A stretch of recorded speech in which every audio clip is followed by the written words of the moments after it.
नमस्कार, आपके साथ मैं हूं योगेश राणा। महाराष्ट्र के गृह मंत्री अनिल देशमुख का झूठ पकड़ा गया है। अनिल देशमुख और उसके गॉडफादर शरद पवार ने कहा है, जिन तारीखों की बात परमवीर कर रहे हैं उन तारीखों में अपने घर पर अनिल देशमुख थे ही नहीं। वे तो 5 से 16 फरवरी तक कोरोना संक्रमण के चलते नागपुर के एक अस्पताल में भर्ती थे। फिर इन तारीखों में उन्होंने अपने घर में बैठकर 100 करोड़ की वसूली की प्लानिंग कैसे कर ली, पुलिस वालों के साथ मिलकर। अनिल देशमुख के इस सफेद झूठ की पोल बीजेपी की आईटी सेल के हेड अमित मालवीय ने खोल दी है। उन्होंने एक ट्वीट किया है और इस ट्वीट में अमित मालवीय ने 15 फरवरी को अनिल देशमुख की प्रेस कॉन्फ्रेंस के एक वीडियो को रीट्वीट किया है और कहा कि पवार का झूठ गिर गया है, पकड़ा गया है। जब इसको लेकर पत्रकारों ने अनिल देशमुख से जवाब किया तो वे कुछ ठीक से जवाब नहीं दे पाए और बार बार अस्पताल में भर्ती होने के कागज ही दिखाते रहे। वहीं परमवीर सिंह ने भी सुप्रीम कोर्ट में अपील की है कि महाराष्ट्र के गृह मंत्री अनिल देशमुख के घर के सीसीटीवी कैमरे की जांच होनी चाहिए ताकि सभी तथ्य हर किसी के सामने आ जाए। दरअसल यह मामला इतना सीधा नहीं लग रहा है जितना दिख रहा है। अभी देखते जाइए इस मामले में किस किस के हाथ काले होने वाले हैं। परमवीर सिंह की चिट्ठी के जवाब में एक और चिट्ठी मीडिया में आई है। यह चिट्ठी है मुंबई पुलिस के एक इंस्पेक्टर अनूप डांगे की। टाइम्स ऑफ इंडिया की एक रिपोर्ट के अनुसार टाइम्स ऑफ इंडिया ने एक रिपोर्ट छापी है और इस रिपोर्ट के अनुसार अनूप डांगे ने 2 फरवरी को महाराष्ट्र के अतिरिक्त प्रमुख सचिव को एक चिट्ठी लिखी।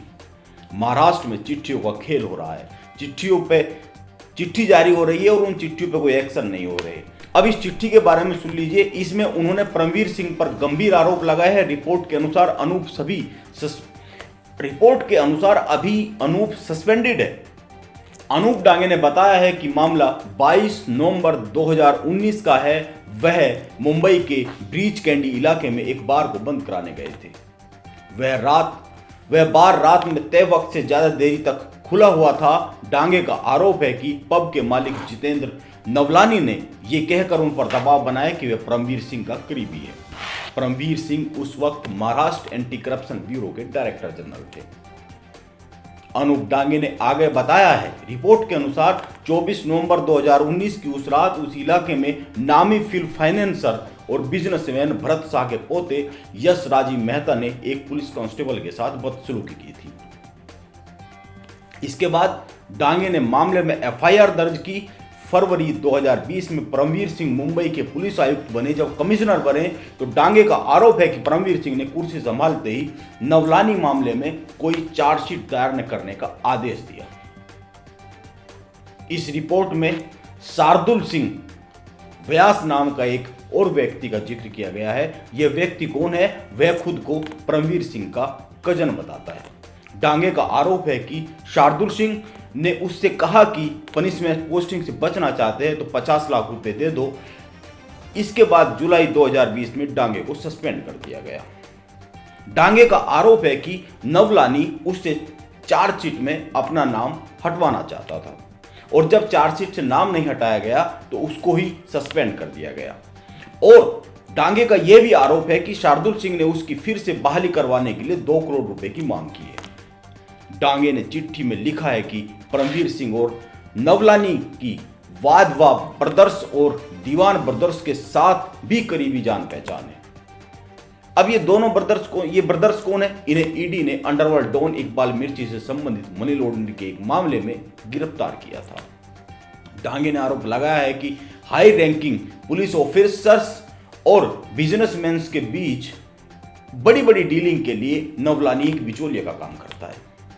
परमवीर सिंह ने नवलानी, भरत शाह, यश राजीव मेहता को कानून से बचाने की साजिश रची थी। यह डांगे का आरोप है और टाइम्स ऑफ इंडिया में रिपोर्ट छपी है। टाइम्स ऑफ इंडिया की रिपोर्ट के मुताबिक डांगे ने महाराष्ट्र के सीएम और गृह मंत्री को भी चिट्ठी लिखी थी, लेकिन कोई जवाब नहीं आया।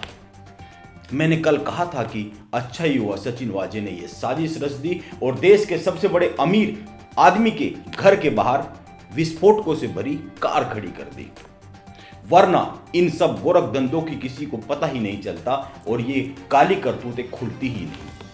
वैसे अभी भी लग रहा है कि इस मामले में कुछ नहीं होगा, क्योंकि शरद पवार ने साफ साफ कह दिया है कि अनिल देशमुख की कुर्सी नहीं जा रही है, उसको कुर्सी से नहीं हटाया जाएगा, क्योंकि परमवीर के आरोपों में दम नहीं है।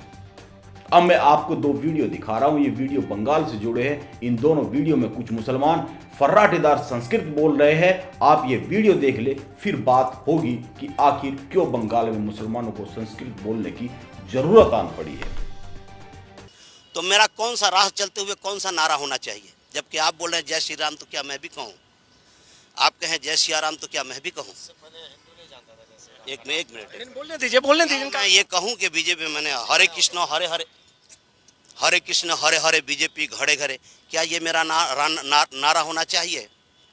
आपने वो श्लोक नहीं पढ़ा? विद्या ददाति विनयम विन्या ददाति पात्रतम पात्रत्वा धर्मापनोति धना धर्म तथा सुखम।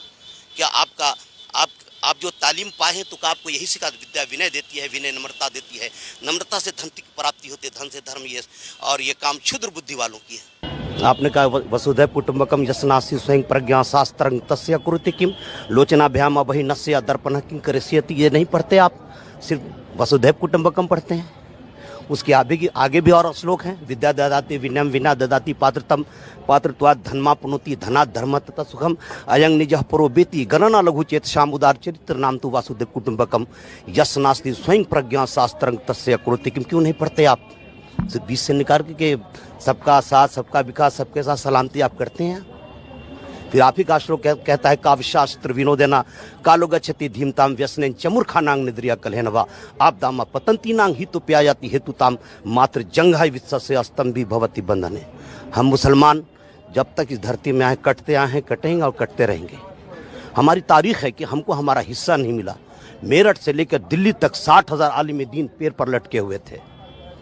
कोई हमारा पुरसाने हाल नहीं था। हमने आज़ादी दी है, ये मैंने दी है, ये मेरी मिल्कियत है। आज मुझे अलग किया जा रहा है। आप बंगाल के चुनाव को गणित समझ ले। बंगाल की कुल आबादी में मुसलमानों की हिस्सेदारी लगभग 30% है। सीटों के लिहाज से बात करें तो लगभग 70 से 100 सीटों पर उनका एक तरफा वोट जीत और हार तय कर सकता है।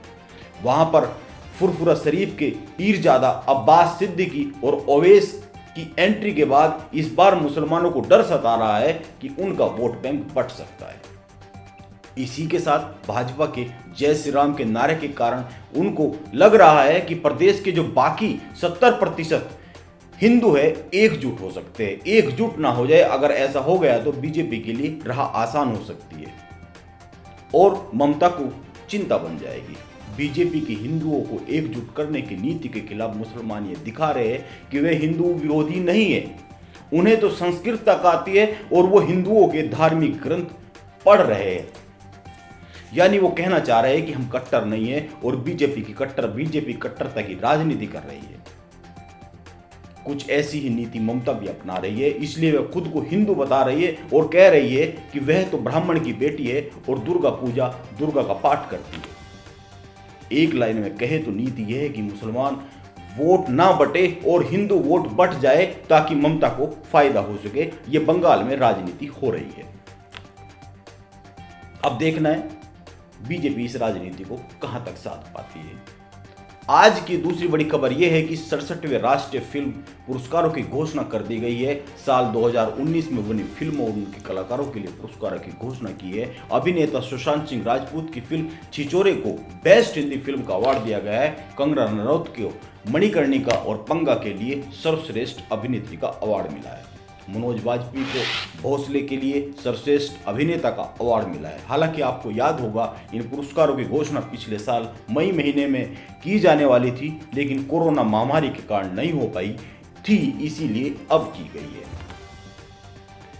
कंगना बेस्ट एक्टर चुनी गई है। अब एक बड़ी खबर दिल्ली से भी है।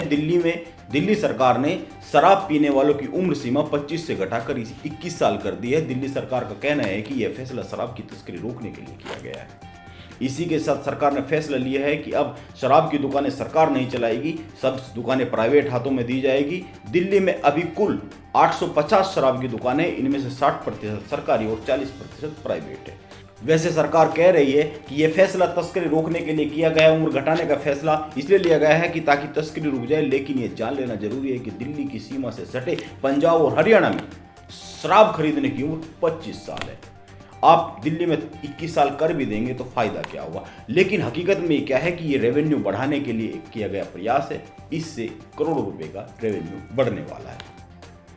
वहीं केंद्र सरकार ने कोरोना वायरस के खिलाफ देश में वैक्सीनेशन अभियान के लिए एक नई गाइडलाइन जारी कर दी है। इसके मुताबिक वैक्सीन के 2 डोज के बीच का समय पहले से 2 हफ्तों से ज़्यादा हो जाएगा। अब तक वैक्सीन के दोनों डोज के बीच 4 से 6 हफ्तों का समय था, यानी 28 से 42 दिन का अंतर रखा जाता था, लेकिन अब यह अंतर 4 से 8 हफ्ते कर दिया जाएगा, यानी 28 से 56 दिन का हो जाएगा। नया नियम सिर्फ कोविशील्ड वैक्सीन पर लागू होगा। भारत बायोटेक की कोवैक्सीन पर यह नियम लागू नहीं होगा, वो पहले की तरह ही रहेगा। नमस्कार, आप बने रहे YRY 18 लाइव के साथ।